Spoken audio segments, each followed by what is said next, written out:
Mafia सरगना अतीक अहमद और अशरफ की गोली मारकर हत्या कर दी गई। लेकिन सवाल ये उठता है कि अतीक अहमद था कौन, उसकी कहानी क्या है। ये मेरे साथी रणवीर ने फाइनल रिपोर्ट में बताया था। आप वो रिपोर्ट यहाँ देख सकते हैं। एक शहर जहाँ गंगा और यमुना का संगम होता है, जिस शहर को पहले प्रधानमंत्री जवाहरलाल नेहरू के नाम से जानते हैं, जिस शहर को शिक्षा का सबसे बड़ा केंद्र माना जाता था, और इस धर्म की नगरी में अधर्म का काम करने वाले एक शख्स की वजह से भी इस शहर को बदनाम करने की कोशिश हुई। ये शख्स है अतीक अहमद और ये शहर है प्रयागराज। अतीक अहमद नाम के एक बदमाश, या यूं कहें गुंडा, या यूं कहें दबंग, या फिर हिस्ट्री शीटर या गैंगस्टर, जो भी कहें, लेकिन अतीक अहमद ने प्रयागराज को बदनाम करने में कोई कोर कसर नहीं छोड़ी।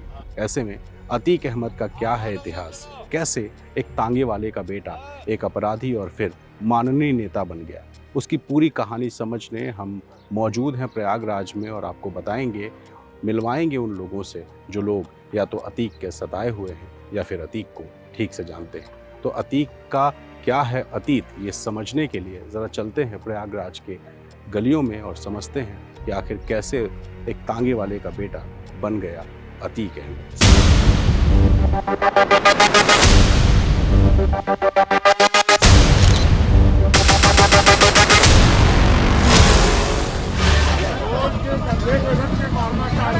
वो समाजवादी पार्टी के द्वारा पोषित माफिया है और उसकी कमर को तोड़ने का काम हमारी सरकार ने किया है। इस माफिया को मिट्टी में मिला देंगे।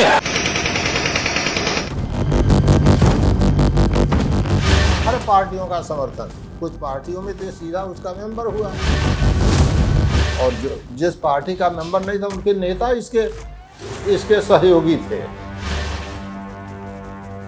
अतीक अहमद की राइज में मुलायम सिंह यादव का बहुत बड़ा नहीं कहूँगा, मैं कहूँगा सबसे बड़ा हाथ रहा। और माना जाता था उस वक्त पुलिस प्रशासन में भी एक मैसेज गया था कि मुख्यमंत्री अखिलेश यादव अतीक अहमद को बहुत ज़्यादा पसंद नहीं करते। जो भी हो सकता है, मैं 2 दिन लड़ पाऊंगी, 4 दिन लड़ पाऊंगी, या लड़ते लड़ते मैं मर जाऊंगी। धमकी उमकी तो डायरेक्ट नहीं मिलती है, पथभ्रष्ट करने का प्रयास किया जाता है।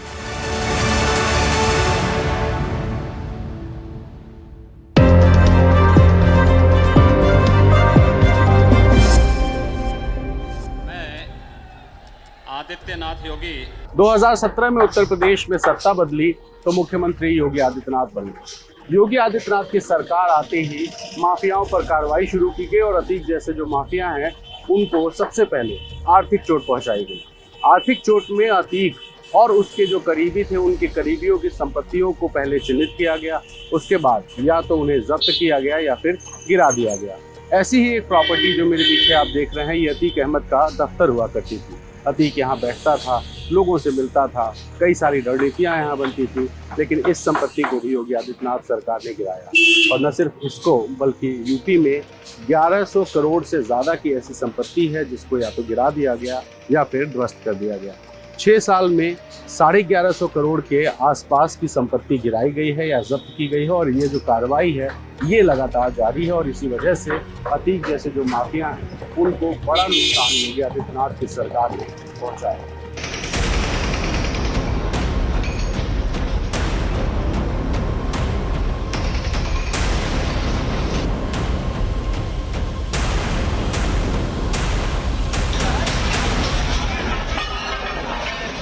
जो आज बुलडोज़र कल्चर की बात होती है और जिस बुलडोज़र के से अपराधियों के मकान और बिल्डिंग गिराने की इतनी ज़्यादा चर्चा हो रही है, जिसको योगी आदित्यनाथ से जोड़ के देखा जाता है, इसकी जो सबसे पहली मिसाल पेश की थी वो मायावती ने की थी 2007 में, जब उन्होंने चकिया में अतीक अहमद का ऑफिस भी गिरा दिया था, वो सिविल लाइन्स में उनकी बिल्डिंग भी गिरा दी थी। बड़ी महंगी, बड़ी ऊँची बिल्डिंग को पे उन्होंने बुलडोज़र चलवा दिया था। तो मायावती ने ज़रूर काफ़ी समय तक अतीक अहमद को हॉन्ट किया, उनको काफ़ी दिन वो फरार भी रहे, वो जेल में भी रहे।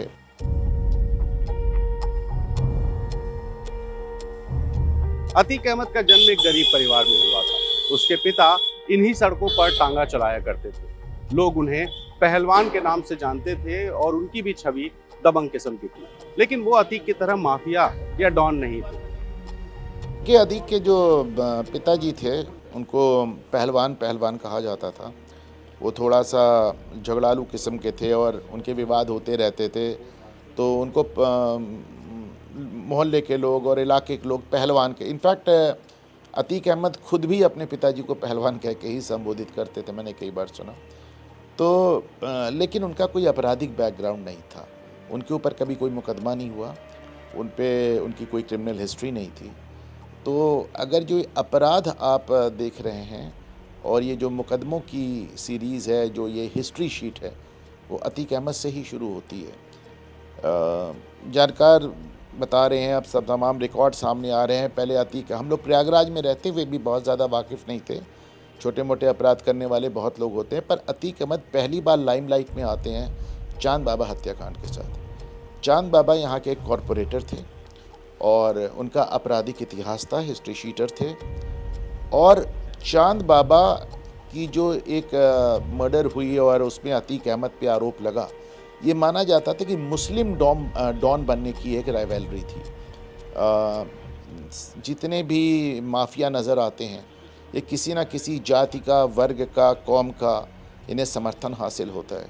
तो ऐसे में जो शहर का, जो इलाहाबाद शहर का जो पश्चिमी इलाका, जो मुस्लिम बाहुल्य इलाका है, उसमें वर्चस्व की लड़ाई में माना जाता है कि अतीक अहमद और चांद बाबा के बीच में ये एक वर्चस्व की जंग थी, जिसमें चांद बाबा की हत्या दिन दहाड़े और चाय की दुकान पे गोली और बम के साथ हो जाती है।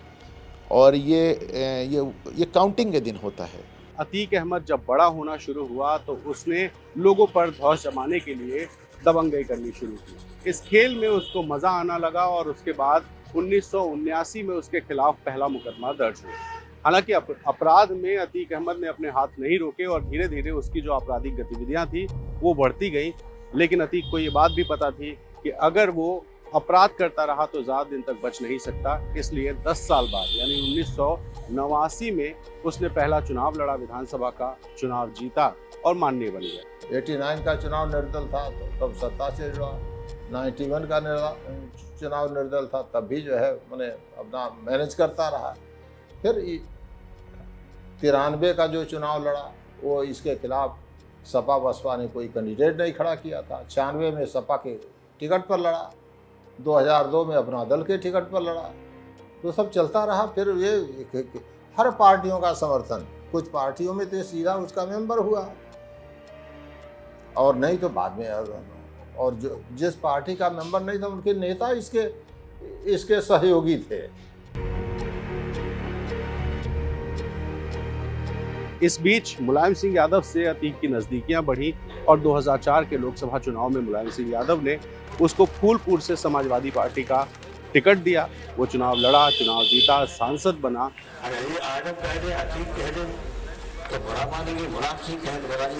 देखें, 80 के दशक तक एक पॉलिटिकल पार्टीज़ का एक कंसेप्ट हुआ करता था जहाँ पे वो आपराधिक तत्वों का और अपराधियों की मदद लिया करते थे। 89 से जो हम पोस्ट मंडल फेज़ देखते हैं और ख़ास तौर पे उत्तर प्रदेश और बिहार में, और जब ये रीजनल पार्टीज़ का उदय होता है, उत्तर प्रदेश में समाजवादी पार्टियों, मुलायम सिंह, और बिहार में लालू यादव और राष्ट्रीय जनता दल, तो अपराधियों का राजनीतिकरण हो गया। पहले राजनीति का अपराधीकरण था, अब अपराधियों का राजनीतिकरण हो गया। विनेबिलिटी फैक्टर बहुत बड़ी हो गई। अगर आप जीत सकते हैं तो फिर ये बात मैटर नहीं करती थी कि आपका बैकग्राउंड क्या है, आपकी पृष्ठभूमि क्या है। अगर आप एक सीट भी निकालने में सक्षम हैं तो पार्टीज़ आपको अकोमोडेट करने के लिए तैयार थी। अतीक अहमद की राइज में मुलायम सिंह यादव का बहुत बड़ा नहीं कहूँगा, मैं कहूँगा सबसे बड़ा हाथ रहा। इसका आप सबसे बड़ा एग्जाम्पल देखें, 2005 में बहुजन समाज पार्टी के विधायक, सिटिंग MLA राजू पाल की जब मर्डर होता है, और बहुत सनसनीखेज मर्डर था, एक सिटिंग MLA को सड़क के बीच में शहर में दौड़ा के मारा गया। उसके बाद मुलायम सिंह यादव जो उस समय मुख्यमंत्री थे, वो शहर में आते हैं और वो मंच से डिक्लेयर करते हैं कि अतीक अहमद पूरी तरह निर्दोष हैं। अब इसको सोच के देखें कि पुलिस प्रशासन के ऊपर इसका क्या असर होगा जो उस केस की तहकीकात कर रहे थे। मुख्यमंत्री मंच पे खड़े होके अतीक अहमद को अपने साथ, अपने बगल में खड़ा करके उनको क्लीन चिट दे रहा है, उन्हें निर्दोष बता रहा है। बल्कि मुलायम सिंह कहते हैं कि आज अतीक अहमद सरेंडर कर रहे हैं तो मेरी इज्जत रखने के लिए कर रहे हैं। मुलायम सिंह से अतीक अहमद की नज़दीकी कभी किसी से नहीं छुपी रही। और बीच में एक जो गेस्ट हाउस कांड आप देखते हैं, मायावती ज़रूर अतीक अहमद के खिलाफ रही। 2012 में अखिलेश यादव की जो सरकार आती है, वो पहली बार समाजवादी पार्टी की सरकार होते हुए भी अखिलेश यादव जाहिर तौर पे अतीक अहमद से दूरी बनाते हुए नज़र आते हैं। उस दौरान एक वीडियो भी सर्कुलेट हुआ था जिसमें वो अतीक अहमद के पीठ पे हाथ रख के उन्हें हल्का सा पुश करते हुए, धक्का देते हुए नज़र आ रहे हैं। उसका भी काफ़ी वायरल हुआ था और माना जाता था उस वक्त पुलिस प्रशासन में भी एक मैसेज गया था कि मुख्यमंत्री अखिलेश यादव अतीक अहमद को बहुत ज़्यादा पसंद नहीं करते।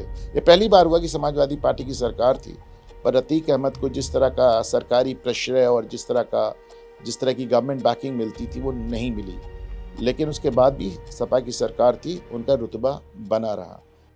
अतीक अहमद कभी नहीं चाहता था कि लोगों में उसका डर खत्म हो। इसी वजह से जब जब वो कमज़ोर दिखाई दिया तब तक उसने कुछ ऐसी हरकतें की जिससे वो फिर से चर्चा में आ गया। जब वो देवरिया जेल में बंद था तब उसने लखनऊ के एक व्यापारी को जेल बुलाया, उसकी पिटाई की, वीडियो बनवाया और वीडियो वायरल करा दिया, तब वो चर्चा में आया। फिर प्रयागराज के एक प्रॉपर्टी डीलर को जेल में बुलाकर उसने पिटाई की, इस मामले में भी FIR हुई, लेकिन अतीक चर्चा में आ गया। और सबसे बड़ी वारदात जो BSP के विधायक राजू पाल की हत्या हुई थी, उस हत्याकांड में मुख्य गवाह उमेश पाल की हत्या अतीक के परिवार वालों ने तब की जब अतीक साबरमती जेल में बंद था और उसकी संपत्तियों को लगातार गिराया या जब्त किया जा रहा था, उसके सहयोगियों पर कार्रवाई हो रही थी। तब अतीक अहमद के परिवार ने प्रयागराज में जो अपना प्रभाव है वो दिखाने के लिए उमेश पाल के घर के बाहर तब उसकी हत्या की जब वो कोर्ट में उसी राजू पाल हत्याकांड में गवाही देकर आ रहा था। जो मेरे बगल की ये दुकान है, इस दुकान में जो लगा CCTV है, इसी CCTV कैमरे में दिखाई दिया कि क्रेटा कार से जब उमेश पाल और उसके गनर्स उतरे तब अतीक अहमद का बेटा और उसके जो शूटर्स थे वो इस इलाके में पहले से रेकी करके मौजूद थे और अचानक उन्होंने उमेश पाल पर हमला किया, गोली चलाई, बम फेंके गए और उमेश पाल और उसके 2 सहयोगियों की मारकर हत्या कर दी गई। इस मामले के बाद अतीक की दहशत एक बार फिर से बढ़ी, लेकिन इसी उमेश पाल की गवाही के आधार पर जो अपहरण का मामला था उसमें अतीक अहमद सजायाफ्ता हुआ। इस सारी घटना को लेकर के उमेश पाल की पत्नी ने क्या कहा, जरा उन्हें सुनिए। जब ये 2006 में इन्होंने किया, तब से यानी इसके बाद से जो भी किया है तब से इनको खतरा बराबर बनी रही। आज की वो खतरा नहीं थी। और जो है मैं वाकई में मैं एक हाउसवाइफ हूँ, मुझे इस चीज़ की कोई जानकारी नहीं कि इस केस में क्या हुआ क्या नहीं हुआ। आज मैं आप लोग के समक्ष बैठी हूँ, बात कर रही हूँ। आज मेरे हस्बैंड नहीं है, नहीं तो शायद मैं यहाँ पे भी बैठती नहीं, वही इस सब को हैंडल करते। और जो घटना उसने किया है वो सही नहीं था मेरे हिसाब से। और क्योंकि अगर उन्होंने पेन के हिसाब से लड़ाई किया था तो आपको भी न्यायपालिका तक ही सीमित रखना चाहिए था, न कि न्यायपालिका का उल्लंघन करके आपने इस तरह से जो सडनली काम किया, ये ठीक नहीं था। अपने बच्चों को लॉन्च करना, आपने अच्छा शिक्षा अपने बच्चों को दिया है, मैं समझ रही हूँ इस चीज़ के लिए।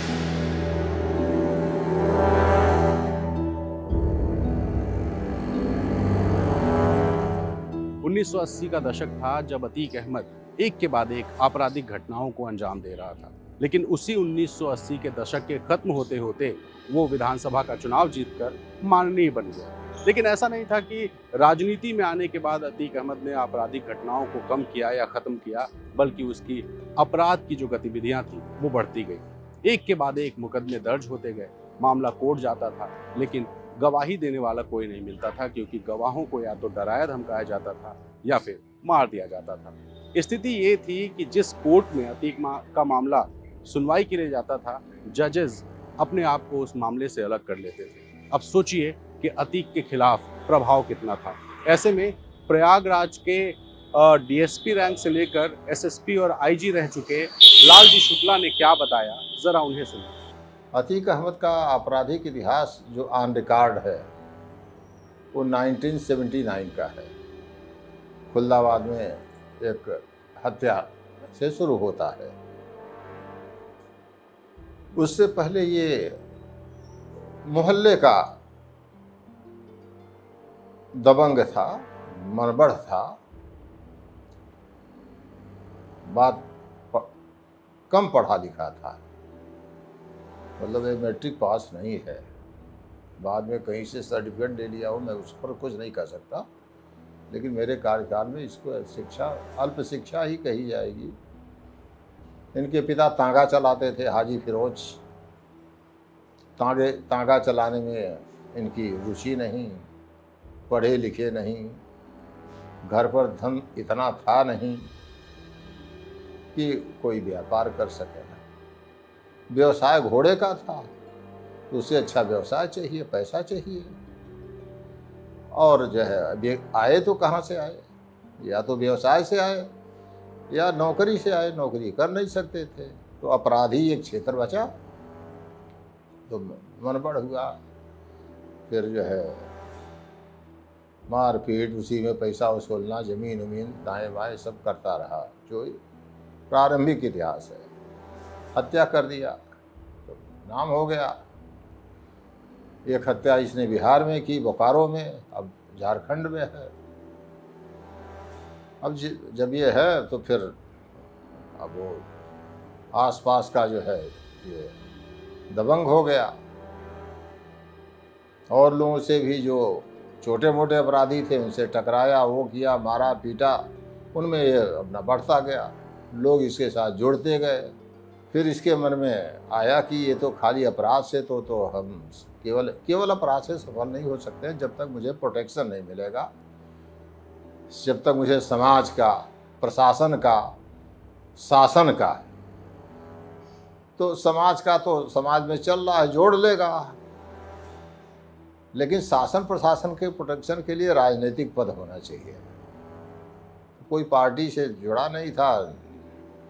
89 के इलेक्शन में निर्दल पर्चा दाखिला कर दिया शहर पश्चिमी से। उस समय एक पैरालल ही दबंग था, चांद बाबा। चांद बाबा की भी वही इच्छाएं थी, और उसी तरह से वो भी जो है उसका एक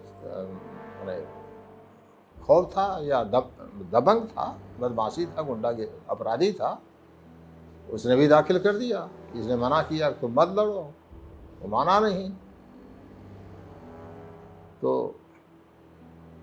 यहाँ तक मुझे याद है कि परिणाम घोषित होने से पहले उसकी हत्या करा दिया, और ये जीत गया। वो साल था 2004 जब लोकसभा के चुनाव हुए। विधायक अतीक अहमद को समाजवादी पार्टी ने फूलपुर से सांसद का टिकट दिया। चुनाव हुआ, चुनाव जीतकर अतीक अहमद संसद पहुंच गया, और अपनी खाली की गई विधानसभा की सीट पर उसने अपने छोटे भाई अशरफ को टिकट दिलाया। इस चुनाव में अशरफ के खिलाफ राजूपाल मैदान में थे, और चुनाव में अशरफ चुनाव हारा, राजूपाल चुनाव जीतकर विधायक बन गए। लेकिन ये बात अतीक अहमद को इतनी नागवार गुजरी कि उसने राजूपाल की हत्या करा दी। इस हत्या के बाद से ही अतीक अहमद के दिन खराब होने शुरू हो गए, क्योंकि अतीक अहमद पहले फरार हुआ, फिर गिरफ्तार हुआ, फिर जमानत पे बाहर आया, और उसके बाद कई चुनाव में वो कोशिश करता रहा, लेकिन चुनाव हारता गया। योगी आदित्यनाथ की सरकार 2017 में बनी, और उसके बाद से अतीक अहमद को कमज़ोर करने के लिए तमाम कार्रवाई की गई। उसके संपत्तियों को गिराया गया, जब्त किया गया, कुछ अवैध कब्जों को खाली कराया गया, और तमाम ऐसे मुकदमे थे जिस पे कार्रवाई आगे बढ़ी। स्थिति ये हुई कि अतीक अहमद जेल में रहा और कमज़ोर होता गया।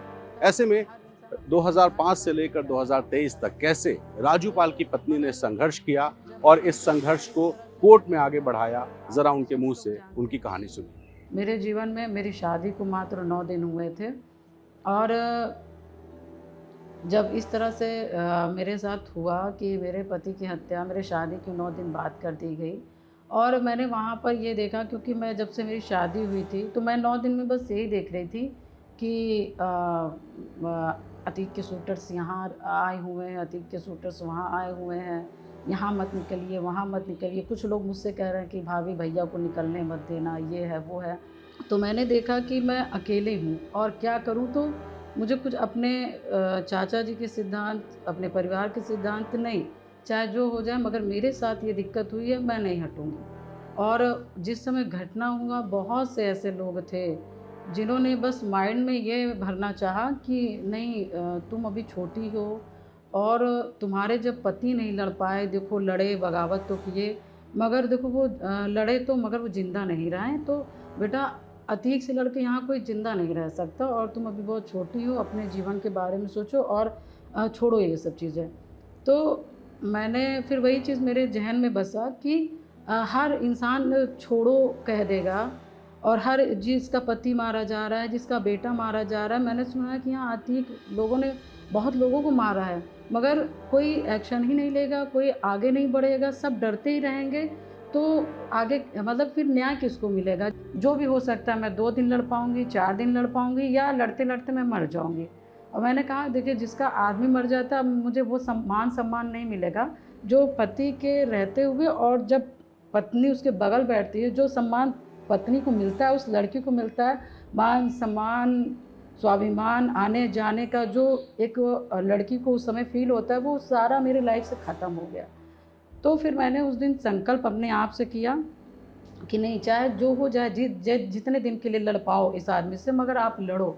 आप हंसने के पात्र मत बनो। जो लोग आज आपको समझा रहे हैं, आपके ऊपर हंस रहे हैं, उनको आपको एक ऐसा कुछ करके उनको जवाब देना पड़ेगा कि नहीं, आप जो सोचोगे पूरा तो नहीं मैं सोच सकती कि पूरा हो जाता है ना, मगर आप तबीयत से सोचो तो कुछ ना कुछ ज़रूर होता है। ये मेरे लाइफ का एक अपना खुद विचार रहा है और मेरे साथ वही होता रहा है, जिस पे मैं अडिग रही, मैंने फ़ैसला लिया और जिसमें मैंने संघर्ष किया, वो रिज़ल्ट मुझे मिला है। अतीक अहमद के खिलाफ अभी 100 से ज़्यादा मुकदमे दर्ज हैं और एक दौर ऐसा भी था जब एक दिन में उसके खिलाफ 100 से ज़्यादा मुकदमे दर्ज हुए थे और मुकदमों की संख्या 250 के आसपास पहुंच गई थी। हालांकि मायावती सरकार में एक दिन में दर्ज हुए 100 से ज़्यादा मुकदमों को सुनवाई के दौरान एक्सपंज कर दिया गया और उसकी जो मुकदमों की संख्या थी वो घट गई। लेकिन अतीक के डर की वजह से तमाम ऐसे गवाह थे जो या तो मुकर गए या फिर गवाही देने से मना कर गए और इस वजह से कई मामलों में वो बरी भी हो गया।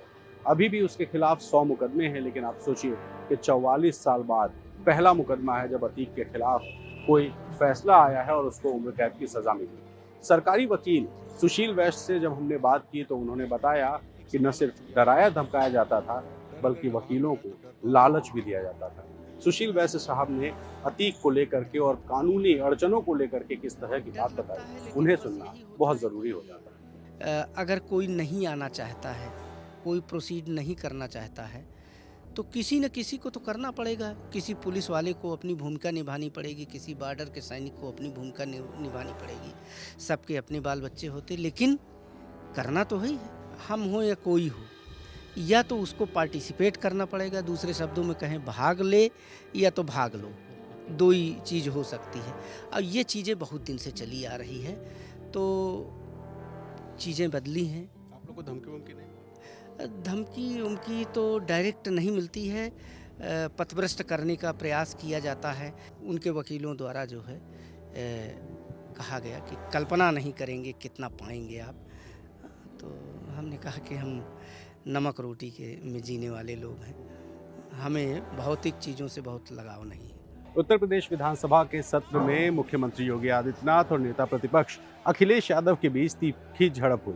इस झड़प में अतीक अहमद का नाम भी आया और मुख्यमंत्री ने गुस्से में कहा, माफियाओं को मिट्टी में मिला देंगे। जिस अतीक अहमद के खिलाफ पीड़ित परिवारों ने मुकदमा दर्ज कराया, उसके परिवार के खिलाफ, वो समाजवादी पार्टी के द्वारा पोषित माफिया है और उसकी कमर को तोड़ने का काम हमारी सरकार ने किया है। और फिर मैं कहता हूं, इसे हम इस माफिया को मिट्टी में मिला देंगे। सरकार किसी है, सरकार किसी है, गफलत में हो, ये माफिया है, इनको मिट्टी में मिलाने का काम करेंगे। अपराधी आप अपराधी दूर कर। मुख्यमंत्री का ये बयान बहुत चर्चा में आया और इसमें अतीक अहमद का जिक्र भी था, लेकिन सीएम का एक और बयान था जिसकी काफ़ी चर्चा हुई थी कि माफियाओं के कब्जे से ज़मीन छुड़ाकर उन ज़मीनों पर गरीबों के लिए मकान बनाए जाएंगे। और मुख्यमंत्री के इस बयान की जो शुरुआत थी वो प्रयागराज में अतीक अहमद के कब्जे वाली ज़मीन से की गई, जहाँ ये जो अपार्टमेंट जैसी एक प्रॉपर्टी आप देख रहे हैं, ये ज़मीन अतीक के कब्जे में थी, जिसको अतीक के कब्जे से छुड़वाया गया और यहाँ पर मकान बनाए जा रहे हैं। इस पूरे 15,000 स्क्वायर फीट इलाके में 76 फ्लैट्स होंगे, जिसमें एक छोटा ड्राइंग रूम, एक कमरा, किचन और टॉयलेट होगा और छोटी सी बालकनी भी दी जाएगी। और इस मकान की कीमत है 6 लाख रुपए, लेकिन प्रधानमंत्री आवास योजना के 2.5 लाख रुपए माइनस करके गरीबों को ये जो फ्लैट्स है ये मिलेंगे 3.5 लाख रुपए में। और इसी वजह से 76 फ्लैट्स के लिए अब तक 6000 से ज़्यादा आवेदन प्रयागराज में आ चुके हैं। लोगों में खुशी इस बात की है कि गरीबों को फ्लैट मिल जाएगा और माफियाओं के कब्जे से ज़मीन छुड़ाई जा रही है। तो प्रयागराज से इसकी शुरुआत हुई है और माना जा रहा है कि यूपी में जहाँ जहाँ भी सरकार ने जो माफियाओं के कब्जे से ज़मीन छुड़वाई है, वहाँ पर इस तरह के गरीबों के मकान बनाए जाएंगे। हमारी सरकार ने 1500 करोड़ रुपए की अवैध संपत्ति जब्त ही नहीं की बल्कि ध्वस्त भी की है।